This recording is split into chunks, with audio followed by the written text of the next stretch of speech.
સ્વાગત છે। હું યાની કે કાર્ય ફરીથી આવી ગઈ છું અને આજે આપણે એકદમ ટેસ્ટી રેસીપી બનાવવા જઈએ છીએ અને એનું નામ છે રોઝ મિલ્કશેક। તો ચલો આપણે ચાલુ કરીએ। પણ ઊભા રહો, સૌથી પહેલા તમારે આ વિડિયોને સબસ્ક્રાઇબ કરવાનું છે, લાઈક કરવાનું છે અને કોમેન્ટ ભૂલતા નહીં। ચલો હવે આપણે બનાવીએ। આપણે અહીંયા 500 ml મિલ્ક લીધું છે, થોડાક આઈસ ક્યુબ્સ લીધા છે, પછી અહીંયા રોઝ સિરપ લીધી છે અને શુગર લીધી છે। તો ચલો હવે આપણે ચાલુ કરીએ બનાવવાનું। આપણે 500 ml મિલ્ક લીધું છે, એને આપણે બોલમાં પોર કરી દઈએ। પછી આપણે 2 to 3 સ્પૂન શુગર નાખશું।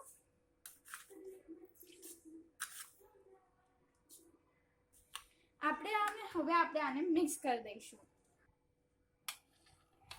હવે આપણે આને મિક્સ કરી દઈએ। હવે આપણે આની અંદર થોડીક રોઝ સિરપ નાખશું અને ફરીથી તૈયાર કરી દઈશું। આ મિક્સ થઈ ગયું છે। હવે આપણે આને બ્લેન્ડરથી બ્લેન્ડ કરી દઈશું।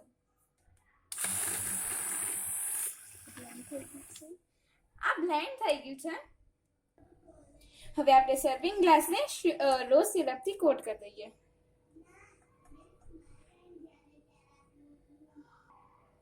હવે આપણે આને સર્વિંગ ગ્લાસમાં એડ કરી દઈએ। મિલ્કશેકને સર્વિંગ ગ્લાસમાં એડ કરી દઈએ। હવે આપણે મિલ્કશેકને ગાર્નિશ કરવા 2 to 3 સ્પૂન આઈસ ક્યુબ્સ નાખશું। હવે આપણે આ મિલ્કશેકને ડેકોરેટ કરવા થોડી શુગર નાખીશું। આપણો ઠંડો મિલ્કશેક રેડી છે।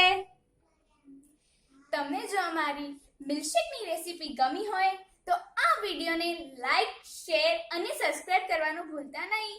આ વિડીયોની બેલ આઇકન પર ભૂલતા નહીં દબાવવાનું। બાય બાય, આપણે મળીશું નેક્સ્ટ વિડીયોમાં।